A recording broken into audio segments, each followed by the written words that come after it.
We are still continuing with our dialogues.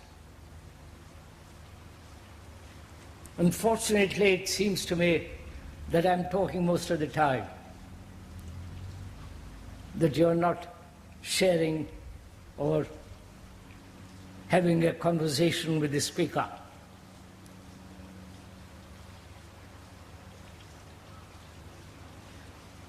If I may, I would like to suggest something. We've been talking about meditation, love,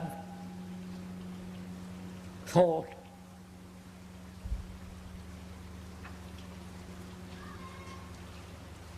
and other things. But it seems to me that we are not talking about our daily life.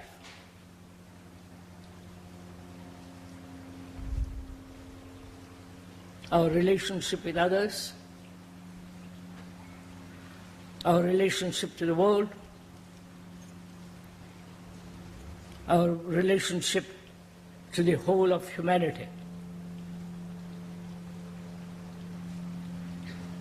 And we seem to be wandering away from the central issue all the time, which is our daily life. The way we live, and if you're at all aware of our daily turmoil, daily anxieties, daily insecurity, daily depressions, the constant demand of our daily existence, shouldn't we, I'm just asking, be concerned with that this morning and tomorrow morning, and not go off into all kinds of vague, idealistic, theoretical pursuits? Could we? I'm just asking, perhaps you would not like that. I'm just asking whether we could not this morning talk over together as friends about our daily life, what we do, what we eat, what our relationships are, why we get so bored with our existence, why our minds are so mechanical and so on, our daily existence. Could we talk about that and restrict ourselves to that only? Could we? At last.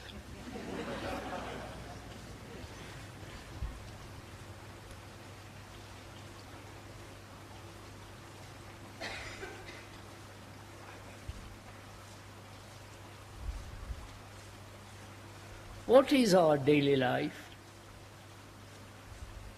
If you are aware of it, not escape into some fantasies, cut all that out. What is our daily life? Getting up, exercise if you are inclined, eating, going off to the office or the factory or some business or other, and our ambitions, fulfillments, our relationship with another, intimate or not intimate, sexual or not sexual, and so on. What is our central issue of our life?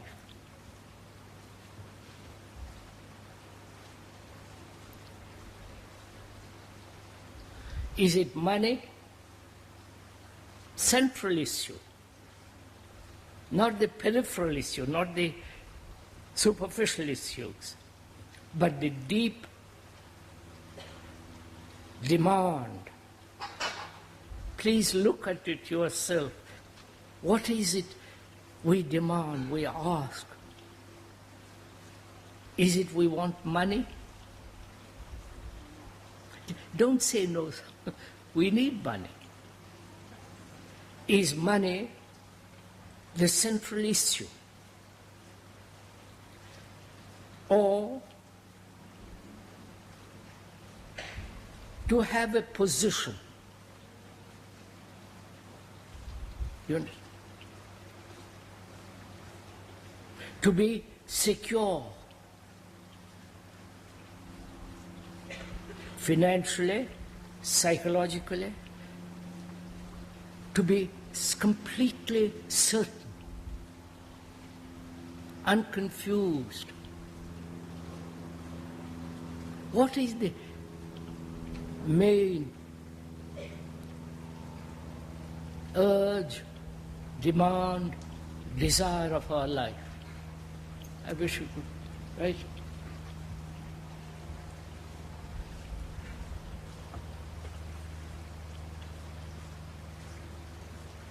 One says. Joy of the work. People? It's the joy of the work. Joy of work. What? Joy of work. Joy of work.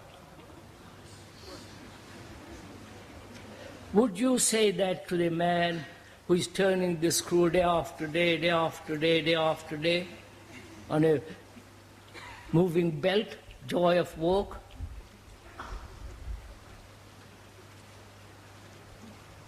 Or a man that has to go to the office every morning, be told what to do, typing, every day of one's life. You do. Please face it. Is that what we are asking? Is it money? Is it security? Is it lack of work? And having work? Then the routine of work, the boredom of it, and the escape from it through entertainment, nightclubs, jazz, you follow, anything away from our central existence. Because the world, I'm not preaching, you must know all this, the world is in a horrible condition. You must know all this. So, as a fairly intelligent, serious human beings, what is our relationship to all that? The moral deterioration, the intellectual dishonesty, the class prejudices and so on, you know all this. The mess that the politicians are making, the endless preparation for war. What's our relationship to all that?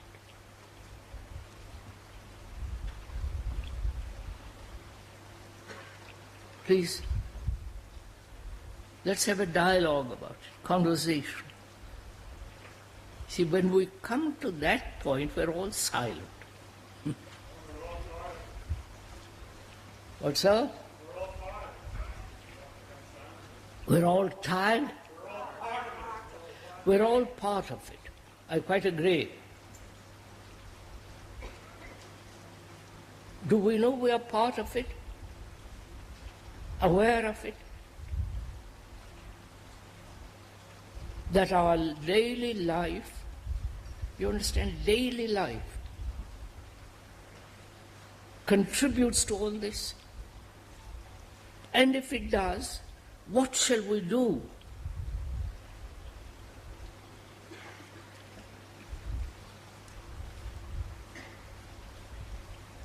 Take drugs?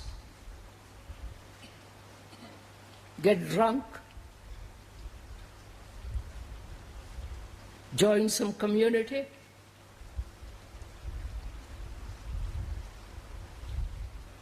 Go off to a monastery? Or put on yellow, purple, bright colors? Would that solve all this? So please, I would like to discuss what shall we do? What is our daily life? Of which the society is made, the politicians are thoughtlessly using us for their own power, for their own position. So, being aware of all this, what is our relationship to that? And what is our life, which obviously is contributing to that? Right? Am I saying something extravagant?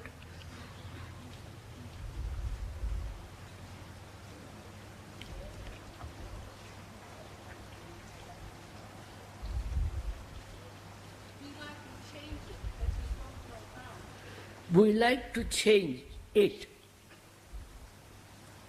but we don't know how. What is the it? The what? The way of living that we do now. The way we are living now, we don't know how to change it. Therefore, we accept it. Right? Why is it that we can't change it? Just, are you waiting for some miracle to happen? Are we waiting some authority to tell us what to do?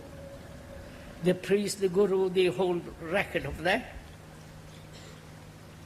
Or go back to the Bible? The people doing it, the great so-called intellectuals, having written something anti or pro-communism,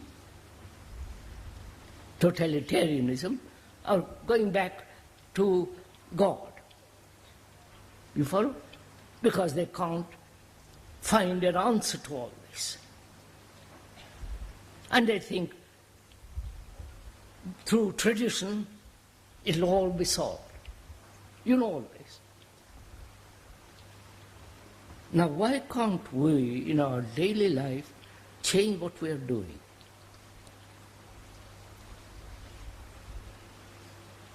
That's why, let's come back. What is our daily life?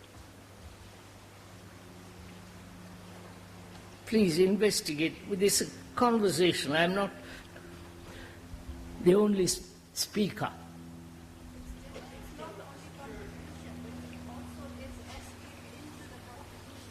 Beg pardon? It's not only we're just contributing, but also we're escaping into what we contribute. Yes, but so I'm going back, madam. I am asking, if we are part of this society, and this society is becoming more and more horrible, more and more intolerable, ugly, destructive, degenerating, as a human being, is one also deteriorating. You follow?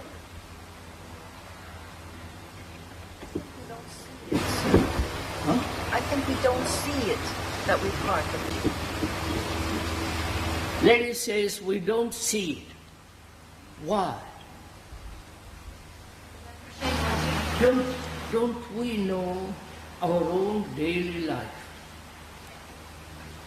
Yes. No? No. How am I to? Yes, it is a sort of self-centered activity. What's up? Our daily life is a kind of self-centered activity. I know our inner life, our life is self-centered activity, he says. And if that is so, and if that is contributing to the monstrous society in which we live, why can't we change that central activity, egotistic activity, right? Why can't we? Too often we are unconscious participants in our own lives until we become conscious of everything that we're doing, we can't change it. That's what I am asking, sir.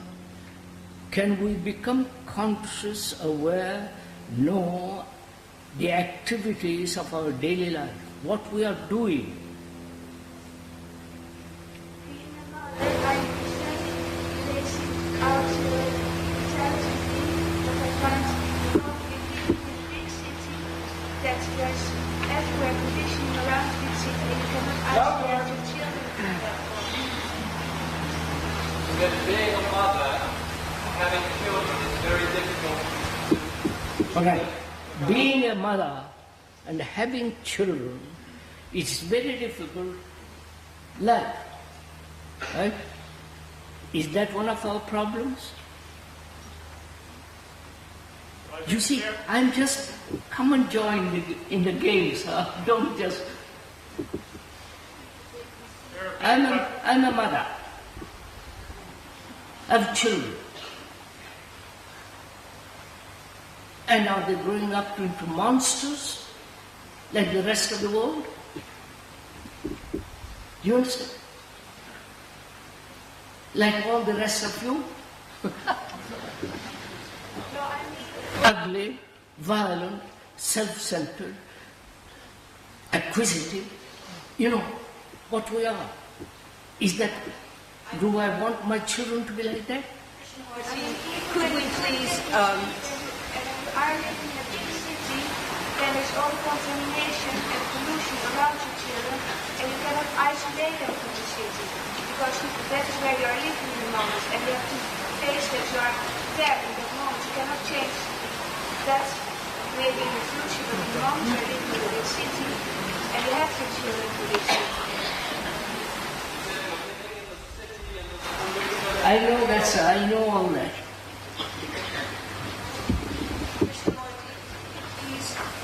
try to perhaps short-circuit the negation of our past conditioning, which we should know in its entirety by now, not fragmentarily, and think how in our everyday lives each one of us can put a sort of universal love into service without any motive to our fellow human being.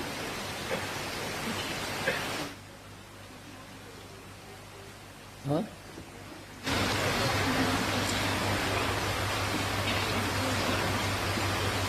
I would say it's not just in the big cities you have this problem of pollution of minds and conditioning, but all over. And I think my problem would be because I have this problem with my children. And for me it seems that I have to wake up to the quality of my existence in relationship with my children and everything around me. This seems to be my problem. Not the outside conditions.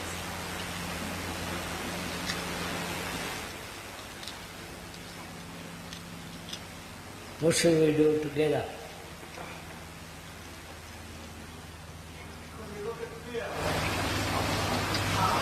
We can look at fear.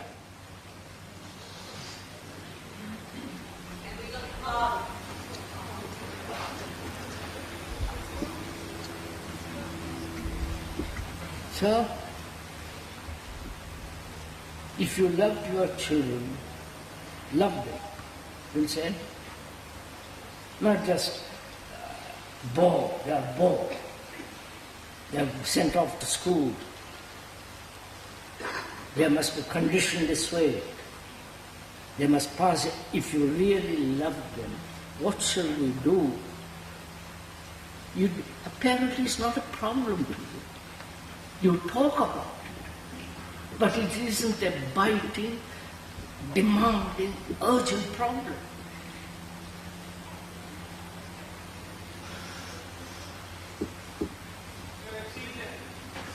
It is lacking in one respect that to go to work every day, most people just go to work and they don't carry it on when they get out of work. In other words, there's no blending of their work with their recreation. In other words, to go to work and to be learning all the time, and then when the bell rings and you're supposed to leave, you can still learn. You may adapt your job to your recreation. You can adapt your recreation to your job, but there's always a learning process going on, which does not seem to be happening in the world.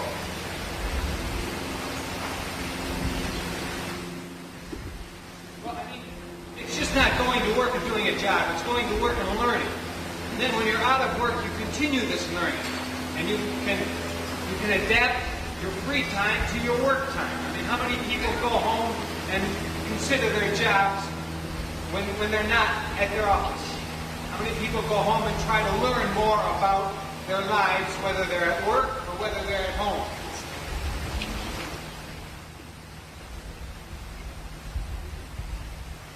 Having said that, where am I?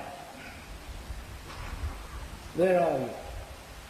Are we still dealing with what might be, what should be, what ought to be, or are we facing the fact? You understand? Facing the fact. There's a big separation between our work lives and our free time. So do I face the fact? Please kindly listen. Do I face the fact, you and I, that we are part of this society? We have contributed to it. Our parents have contributed to it. Our grandparents, parents, so on, they have contributed to this.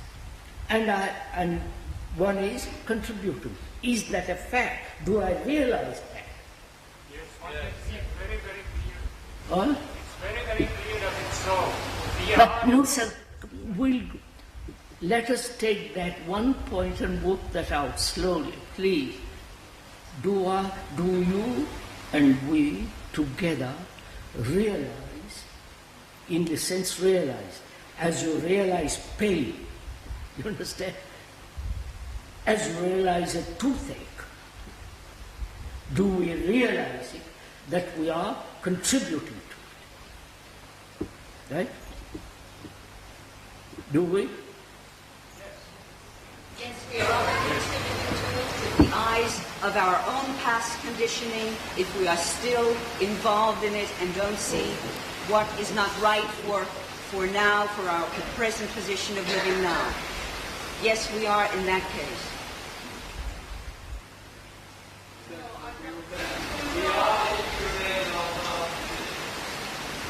That's if, ought, might, but See, if we are contributing to it, we must know how we are contributing to it, why we are contributing to it, like the whole aspect of what that contribution involves. How do we contribute to this? If you analyze it, it'll take you forever. You must look at it and understand it and say, look, I understand it, I'm no longer like that, and I'm going to go out and see what happens. That's all. No, you don't. You can do it in an instant. They cannot attack.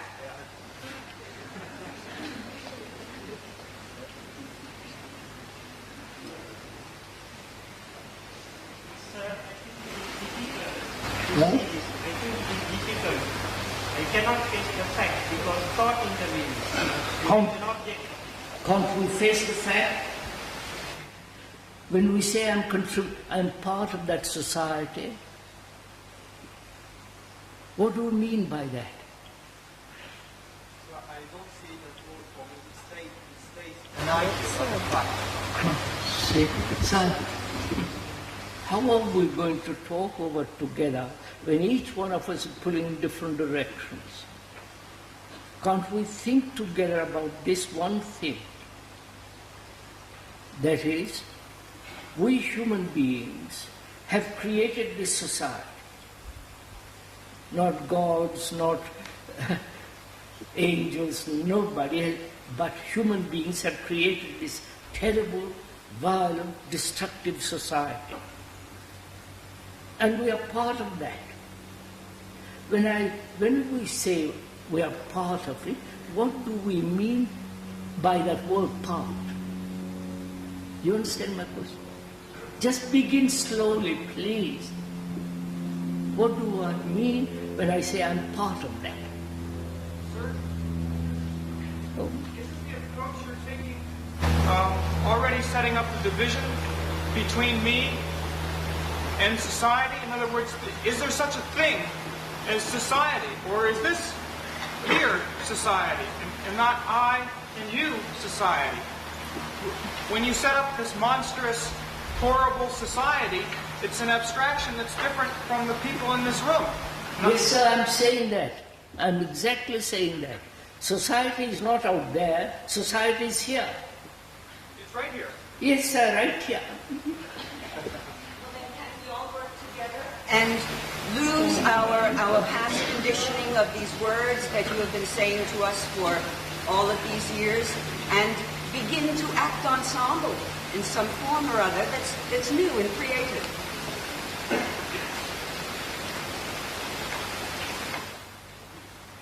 Madam, we can't work together. That's a fact. We can't think together. We don't seem to be able to do anything together. Unless we are forced, unless there's a tremendous crisis like war, then we all come together. If there's an earthquake, we all are involved in it. But remove the earthquakes, the great crises, war, we are back into our separate little cells fighting each other. Right? This is so obvious. I saw a woman some years ago who was English, aristocratic and all the rest of it. During the war, they all lived in the underground, the tube. And she said it was marvelous. We were all together, we supported each other. When the war is over, she went back to her castle and back, finished.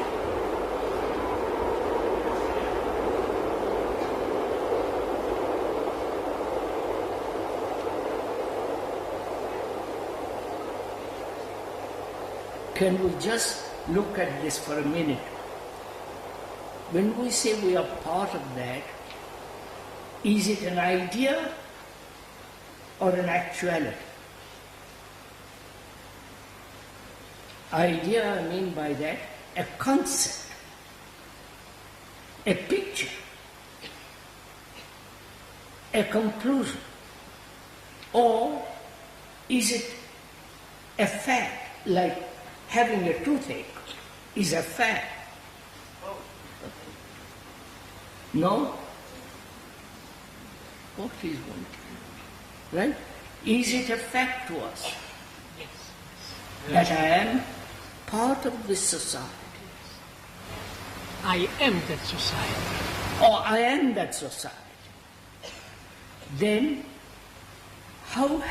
what is happening out there to which I am contributing? Yes, of course. Am I seeking my own security, my own experiences, involved in my own problems,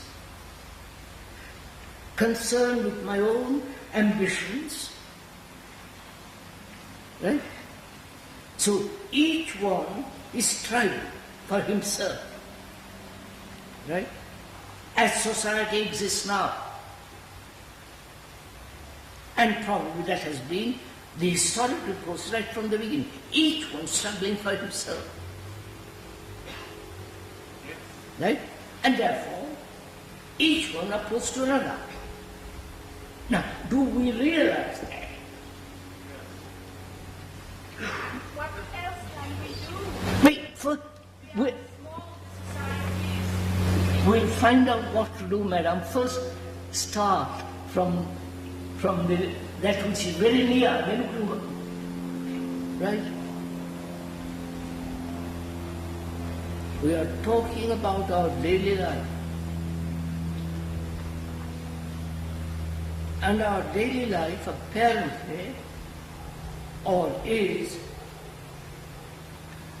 not only part of this society, but also we are encouraging this society by our activities.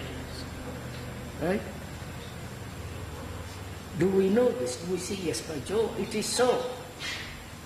Then, what shall I do as a human being, living part of being of this society? What shall I do? What's my responsibility?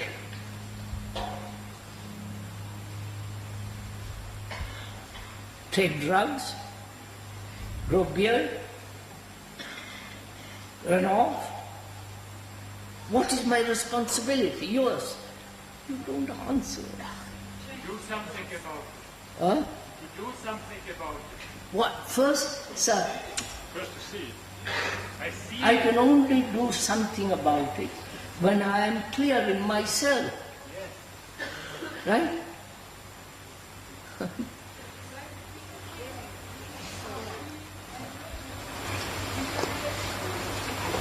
No? This is not the solution. If we are clear and logic with ourselves, we can be excluded from the society, and this is not the solution.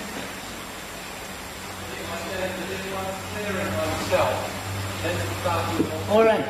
So let's find out how to be clear in oneself. How to be certain about things.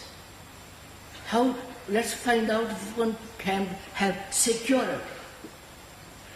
Right? Both psychological and physical. So how does a mind which is confused, as most people are, how is that confusion to be wiped away so that there is clarity? Right? If there is clarity, from there I can act. Right? Is that clear? Now, how am I, a human being, to have clarity about politics, about work, about my relationship with my wife, husband, girl, all the rest of it, relationship to the world? How am I to be clear when I'm so confused? Right? The gurus say one thing, the priests say something else, the economists say something else, the philosophers say something else. You follow? The analysts say something else, primordial, pain or whatever it is. So they're all shouting, writing, explaining. And I'm caught in that, and I get more and more confused. I don't know whom to take to be clear who is right, who is wrong. Right? That's our position, isn't it? No? Yes. So I say to myself, I am confused, out with all these people. Right? No? And then you become alone and don't know how to What, madam? That's you get alone. And then you So become that's alone. you get alone. You become alone. Look, I want to clear up the confusion, right? That confusion has been caused by all these people, each one saying different things, right? So, I am confused. So I say, please, I am not going to listen to any of you. I am going to see why I am confused, right? Let us start from there. Yes. Right? Why am I confused? Why are you confused? Never looked at it. No, we stick to one thing, sir. Why are you, as a human being, confused? Because I accept. Now look into yourself, madam. Don't say I'm just throw out some word. Why am I confused? What is confusion? Let's begin with that. What is confusion? Contradictory. Huh? Contradictory. You see, confusion arises when there's contradiction. Not only out there, right, in the world, but also in me. The world is me, therefore there is in me contradiction. Now, please go slowly. What do I mean? What do we mean by contradiction?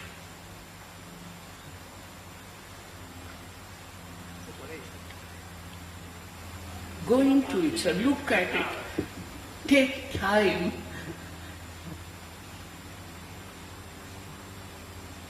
Why am I confused? You say because there is contradiction. I say, what do you mean by that word contradiction? To contradict, to say something opposite. Right? That is, I say something and do the opposite. Right? I think something and act contrary to what I think. That's one part of contradiction. I imitate because I am not sure about myself. There is a contradiction. I follow because I am uncertain. I conform both psychologically and environmentally because that has been my condition. So I realize contradiction means conformity, imitation, saying one thing and doing another, thinking one thing and quite the opposite. I believe in God and I chop off everybody's head. Right? So this is what we mean by contradiction. Contradire. To say something opposite to what is. Now, are we aware of this? Let us start from, are we aware of this? In ourselves, we are contradicting all the time.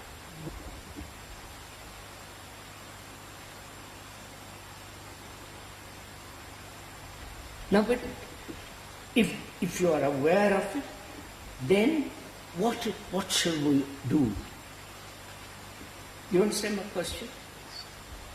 I am aware that I am contradicting. Say one thing on the platform, go home and do quite the opposite. Personally, I don't. If I did, I would never appear on platform.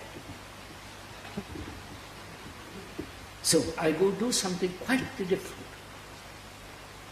And I see, why am I doing this? You understand? I say one thing and do quite the opposite. Why? No, don't find out, madam. Go into yourself, find out.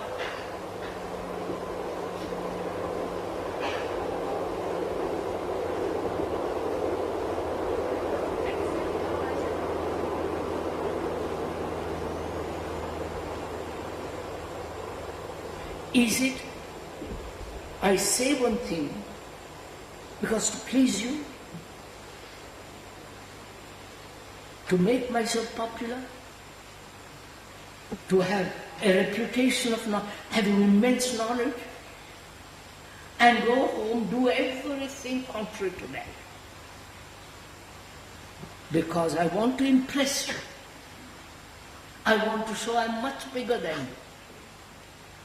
I know much more than you. And go home and behave like a child. Now why do I do this? Not I. Why do you do it? Sir, to become aware of my conditioning while speaking about my conditioning. Is it possible while verbalizing? Because you're always saying go into yourself, madam or sir, and I try to do that.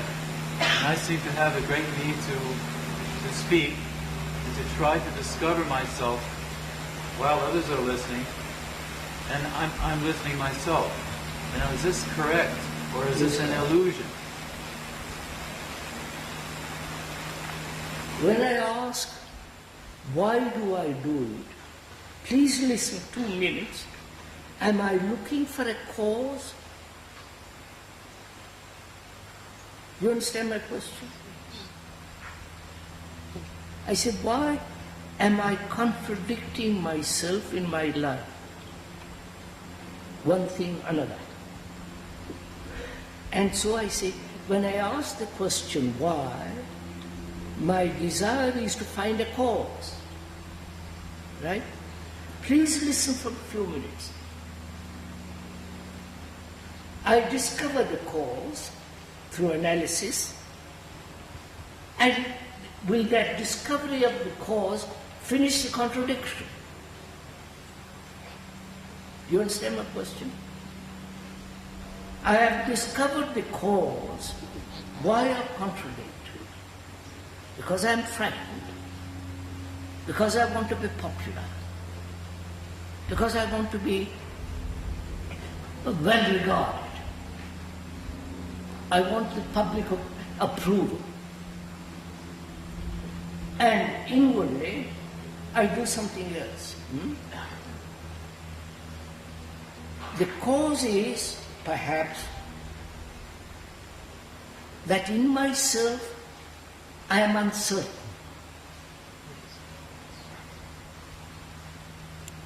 I depend on you or something else.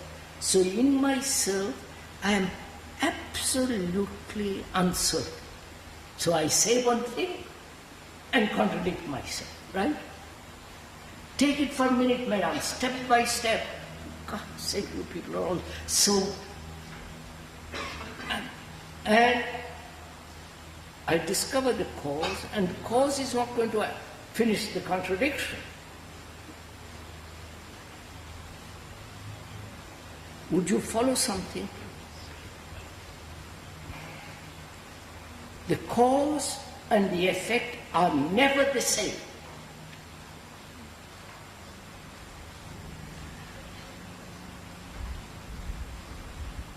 Because the cause becomes the effect, and the effect becomes the cause. It's a chain. I wonder if you see that. So I find it is futile to find the cause. The fact is, I am uncertain. And therefore, there is a contradiction. One can be certain. Inwardly I am uncertain, and one can be certain, which is a contradiction. Right? So, why am I uncertain? Uncertain about what? You just contradicted yourself? What's that?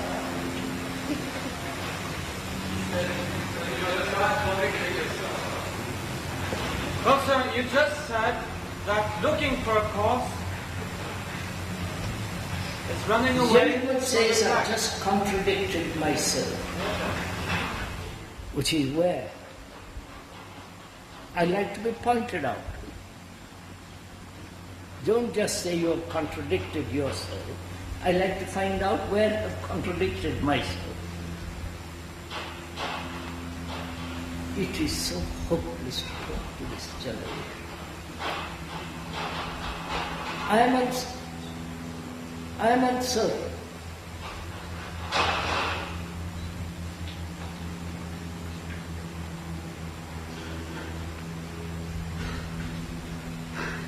Perhaps it was not clear? Delighted, sir. Okay. I don't know why I reacted to it, but I'll try to explain. You said that looking for a cause is running away from the fact of whatever you were looking at. Nothing big about it. Looking for a cause is running away. Continue. Quite right. Quite right, sir. Looking for a cause is running away from the act. Yes, and then the next word you say is why, which is looking for a cause.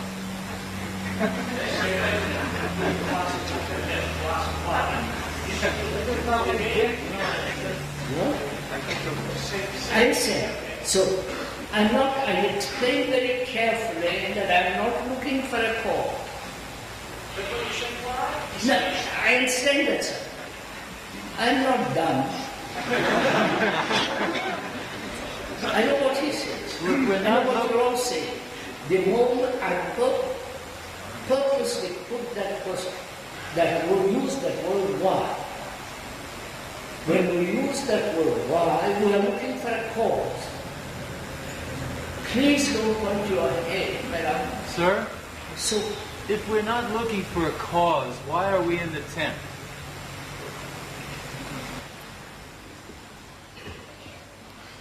I explained, sir,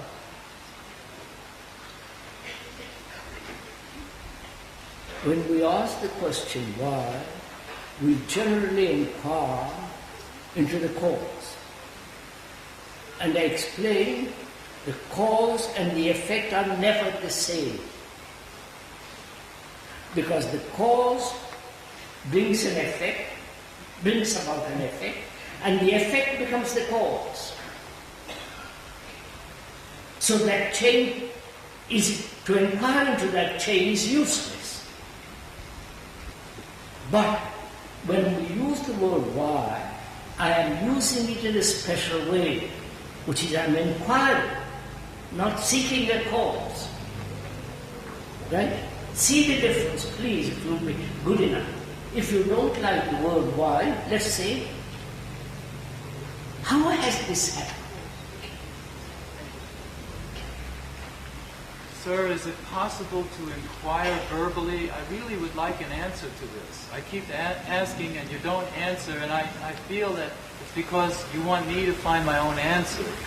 All I'm really seeking is it possible to inquire into the problem while expressing the problem. Now, is it possible to inquire into this problem verbally? No.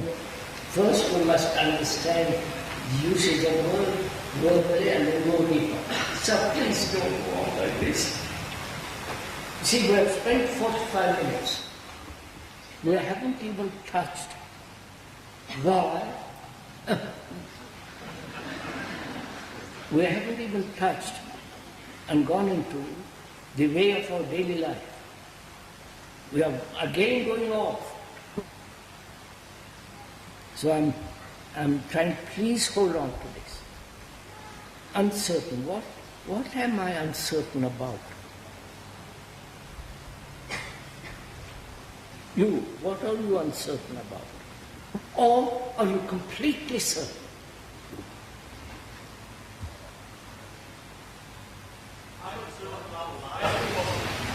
I find myself listening to many people, and this must bring confusion in myself.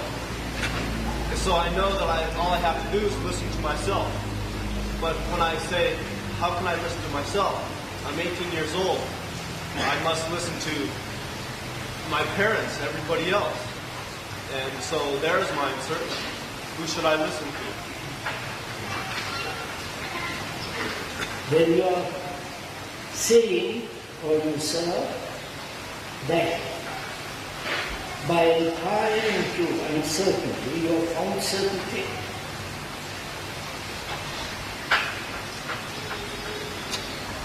No.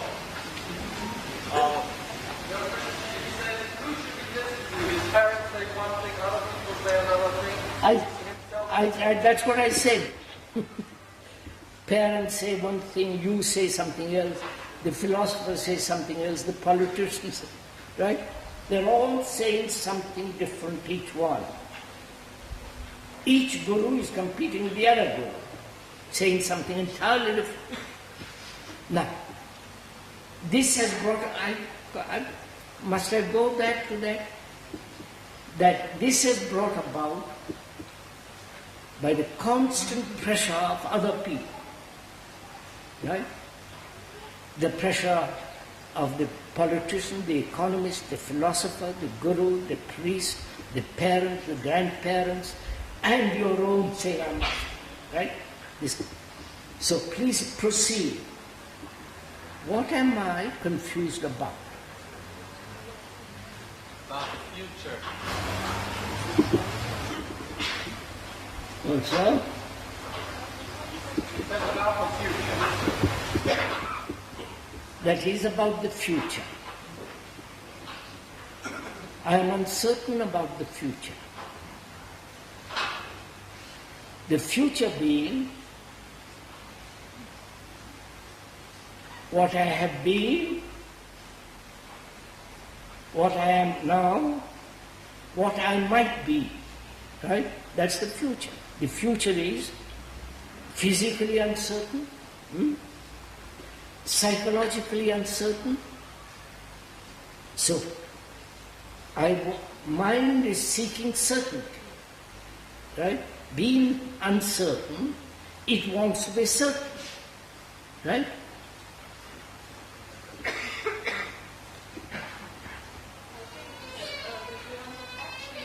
Aware of what we are in the moment. Otherwise, the question for future would not come, I think.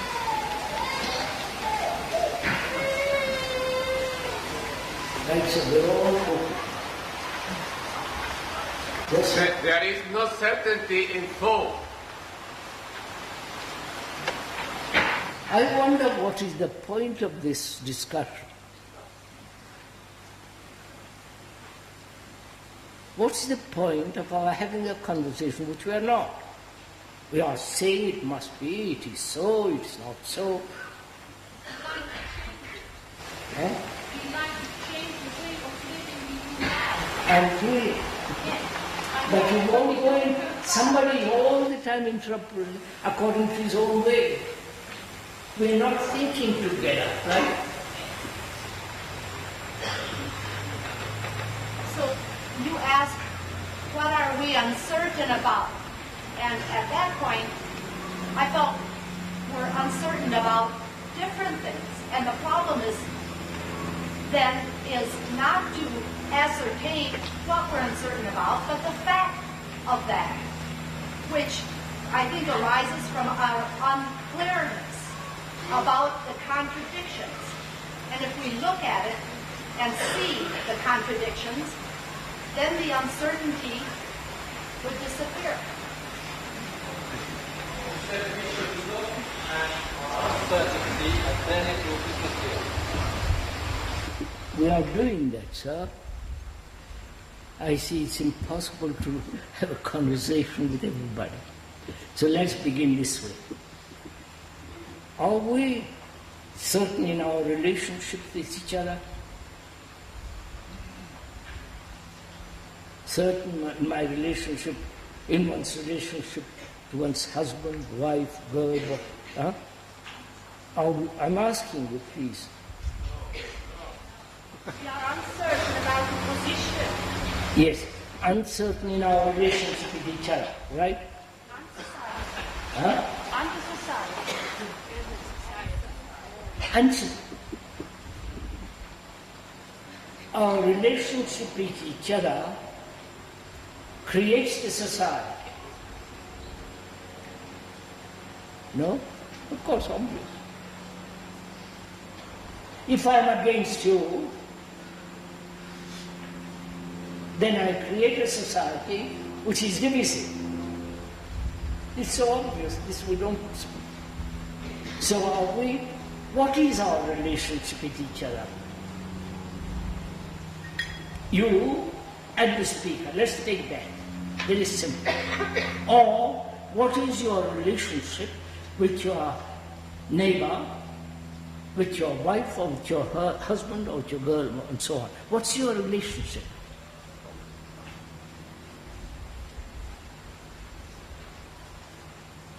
I presume you all have a husband and a wife, haven't you?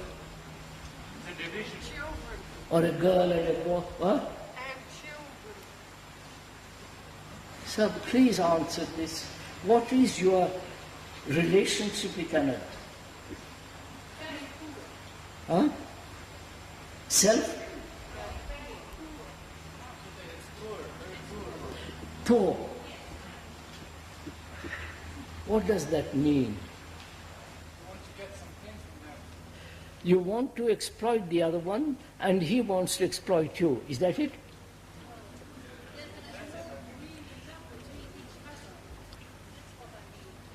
Sir, look, madam. When you look at one's relationship with another, is there any quality of certainty in it?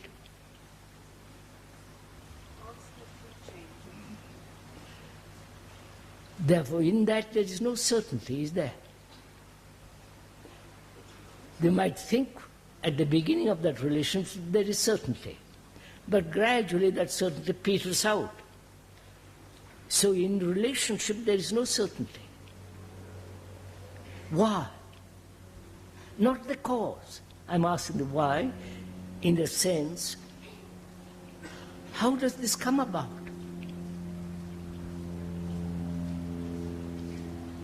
Why is there uncertainty in our relationships? You don't pursue that, please. Stick to that one thing and work it out. Lack of engagement. Lack of communication? Engagement. Huh? Lack of engagement?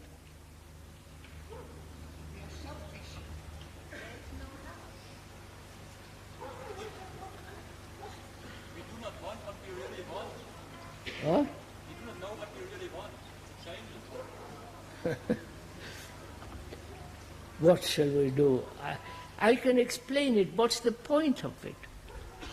Will you see the actuality of it? That is, sexually one is attracted to the opposite sex. Then, gradually the fascination of sex and excitement, all that, peters out. But there is an attachment formed.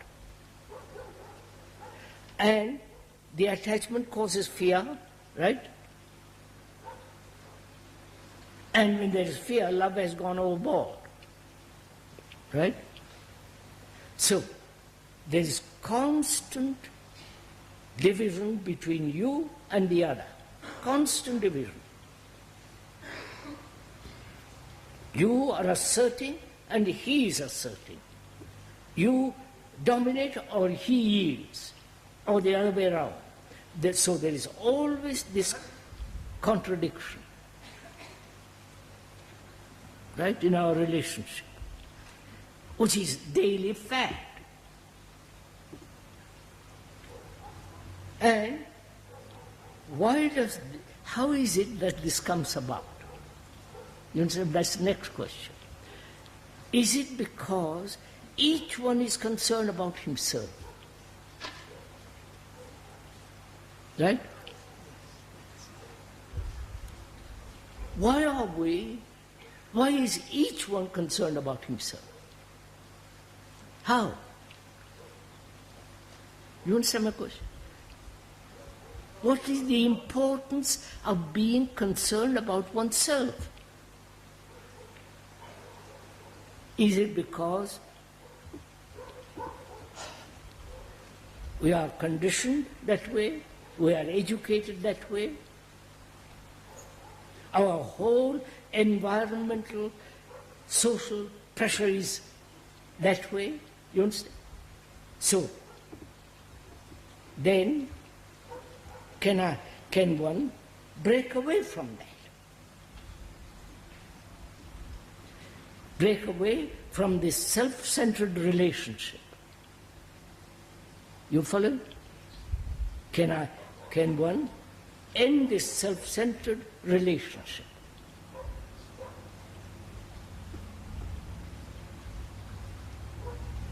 Now, how is that to be done? Right? Now let's stick to that. That's our daily life. And therefore, why is one human being so terribly self-concerned? What is it its nature? Is it its biological necessity? Because when one is primitive, one has to look after oneself. Or one has to look after the few. And that from that one may be so conditioned one is carrying on. Right? Can that condition be broken? Finished?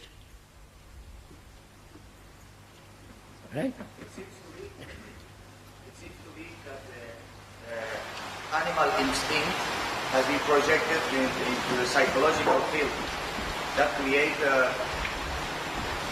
the me.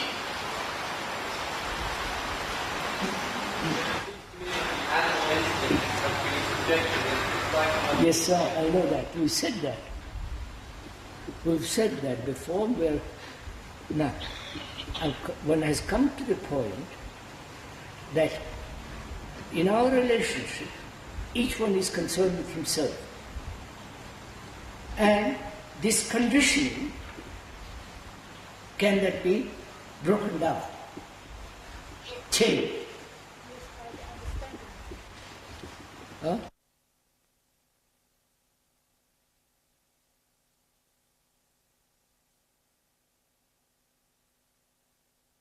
One human being so terribly self-concerned. What is it its nature?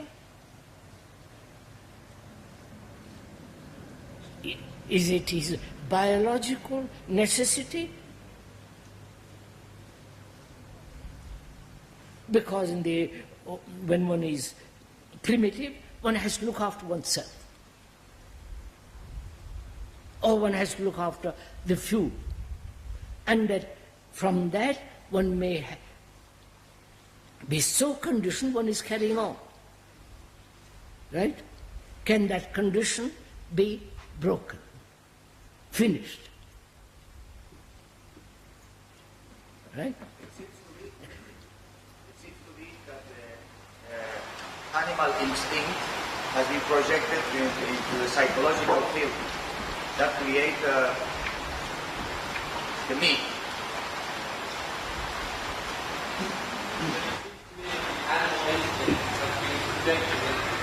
Yes, sir, I know that. We said that. We've said that before.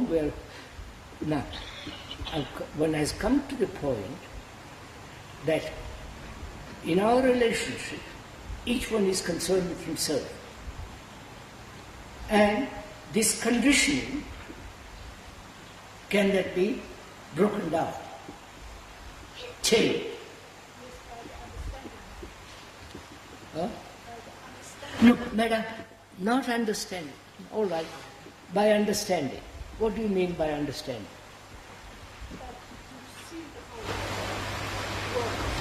I can't see the whole because my mind is conditioned. That's just an idea. You don't even, you're off on your own, you see. So, I am conditioned. Because I've been brought up that way, right? My parents, my society, my gods, my priests, all have said, you first. Your success, your business, your happiness, your salvation, you. Now, can that condition be broken? Changed? Just go, I want to go into, please follow this step by step. Will you do it as I'm talking? Huh?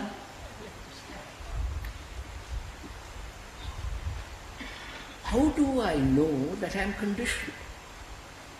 First, is it that I am accepting the word and then imagining I'm conditioning? You follow what I'm saying? Or is it a fact?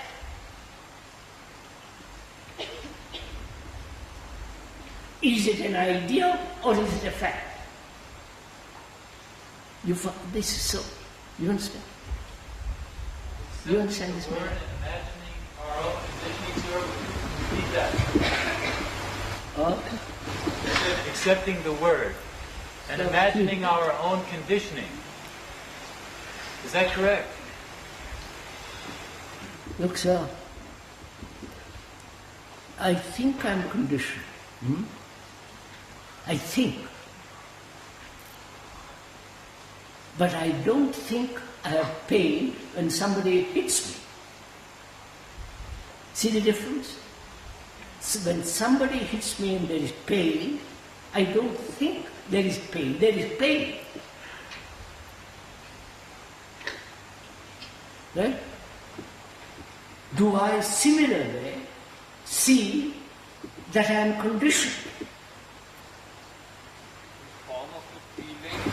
Please first listen to this. Or do I think I am conditioned? The thinking I am conditioned is not a fact. But the conditioning is a fact. Right? Yes, sir. Yes, sir. Huh? Yes, sir. Yes. No, I'm going on.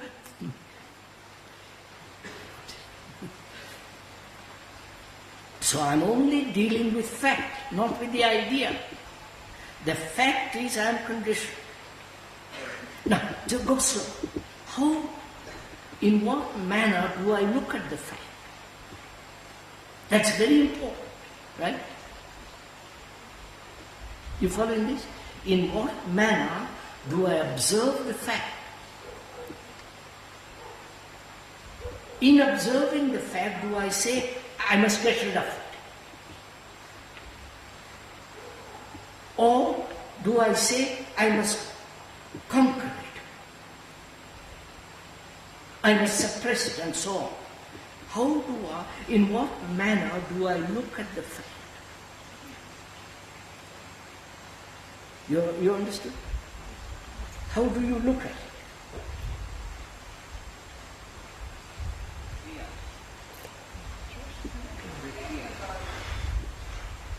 I am it, sir. Please. Is the fact, please follow me, is the fact different from me who's observing the fact? You understood my question? No. The fact is I'm conditioned. And I'm saying, how do I look at the fact? In what manner do I look? Do I look at it, the fact, as something different from me? Or that conditioning is me? Don't, please go slowly. Right? How do you look at it? Do you look at it as though you are separate from the fact, or you say, yes, that fact is me?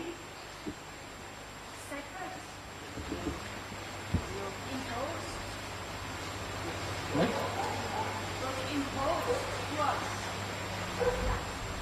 Look, man, is anger different from you?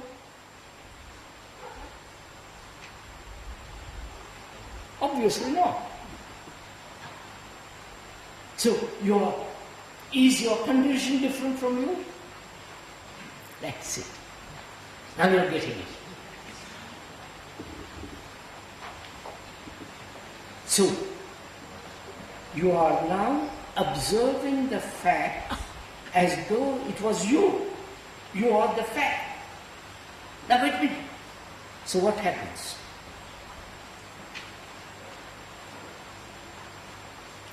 We observe the fact that we live in the field of ideas only. We observe first the fact that we live from ideas. Your minds are not trained. Your minds are vague and moving all over. Here is a problem. Look at it. That is, anger is you.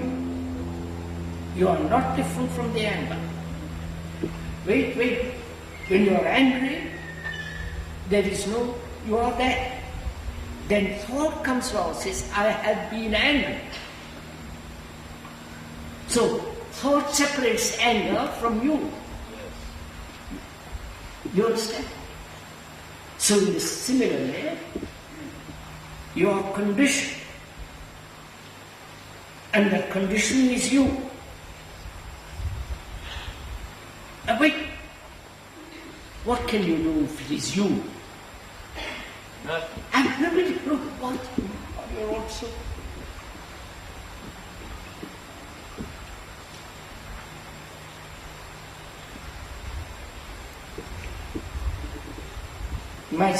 The speaker's skin is little brown, right? That's brown. But when he says, I must change it to something else because white people are better, then I'm in conflict. But when I say yes, which is so, what has happened to my mind? No, so don't jump into it yet. Inquire. What has happened to the mind that has said before, anger is different from me, but now the mind says, that's silly, anger is me.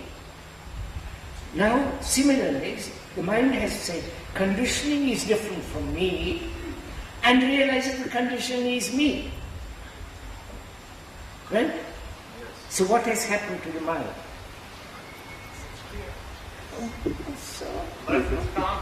Please don't jump to things which you don't see actually. Don't repeat anything, don't say anything that you yourself have not seen.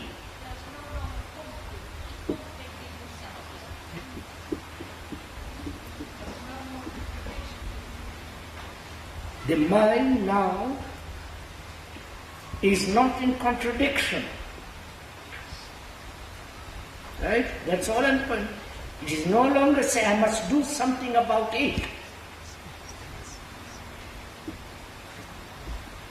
Get it? So the mind now is free from the idea, from the concept, from the condition that I must act upon it. Right? So the mind is now free to look. Are you following this? Just to look. What is that? The mind says, I am conditioned. Not the mind is conditioned, but the whole thing is conditioned.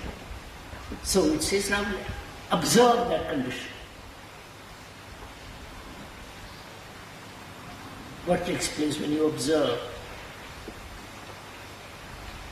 There is no observer, because the observer is different from the thing observed. There is only observation. Right?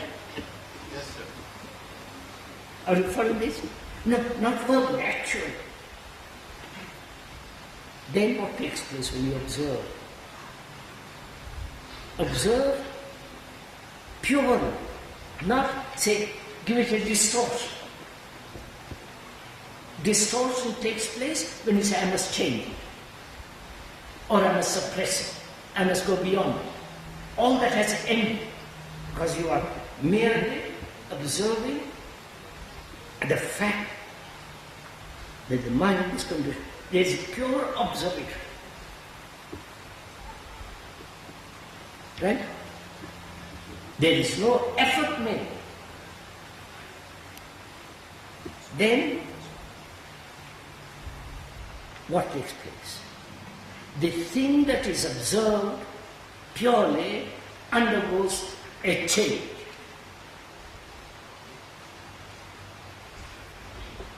Right?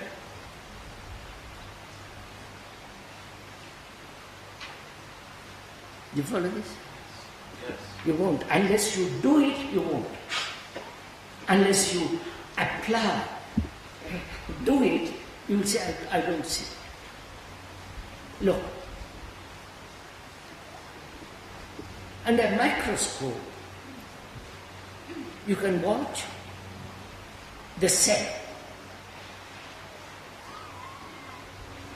If you watch it carefully, without saying it is a cell, it must not be this, it's that, you see then the cell undergoing change. But if you come to it with an idea, the thing is not moving. You understand? The moment you come to it fresh and looking through the microscope, the cell is itself moving. So the conditioning is changing. You get it? If you observe purely.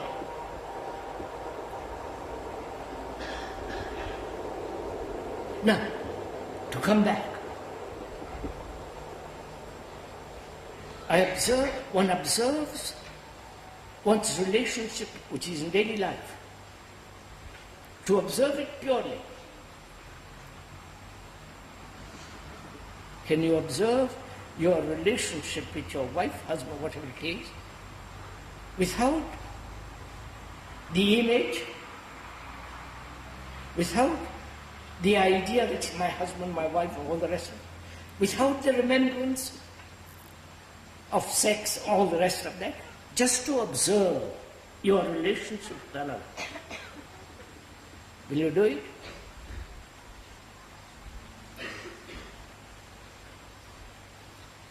Or your attraction to the other is so strong that it is impossible to look. I see what's happening here. Holding hands, hugging each other, all that's going on. So those people cannot obviously observe. So if you observe very closely, without the observer who is thinker and all the rest of it, the thing itself changes. My relationship with you or with another, husband, wife, or if I observe it quietly, without any pressure, direction, the thing itself changes. And out of that love is. You understand? Love is not a product of thought. So what's wrong with holding hands? Oh, for God's sake. Why can't one observe What is wrong one with holding your hands with another? You have so infantile minds.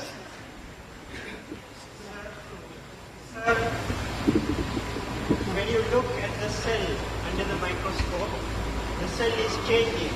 But the cell is changing even when you are not looking. Of course. Of course. We know that. You see what you have done, sir? You are not applying. You've gone off to the cell.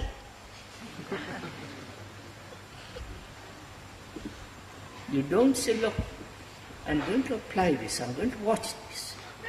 I'm going to watch my relationship with my wife or husband. The fact is, we are separate. He's ambitious, I'm ambitious. He wants this, he's not, all the separate. I'm watching this separation. I don't want to change it, I don't want to modify it, I don't want to push it aside, because I don't know what's going to happen. So I observe. There is not I observe, there is observation. Right? Do it, sir. Then the problem is when we want to do it, there's a thought to,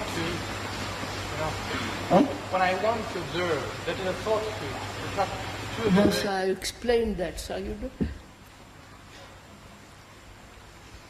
I can't go back to it, sir. But that is the problem for us. What's that? That is the problem. What is the problem? That we can't observe. We don't know how to do it. I'm showing it to you.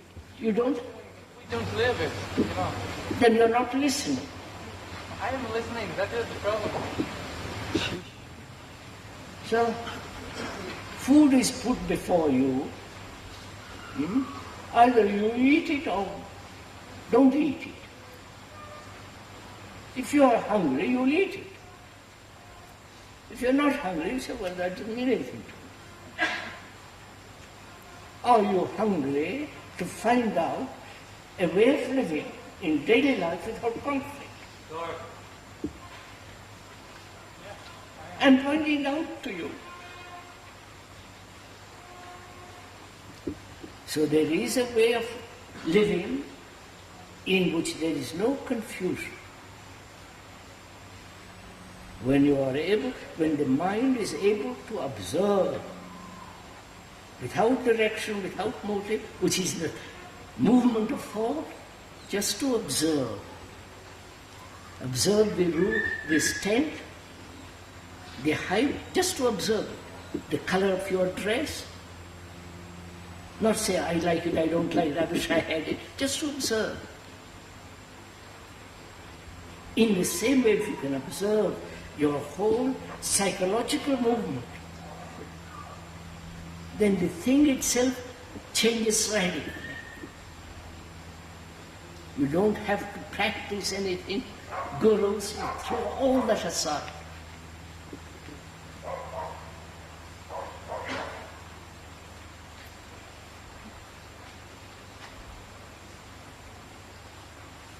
Right. Thank you. Thank you, sir.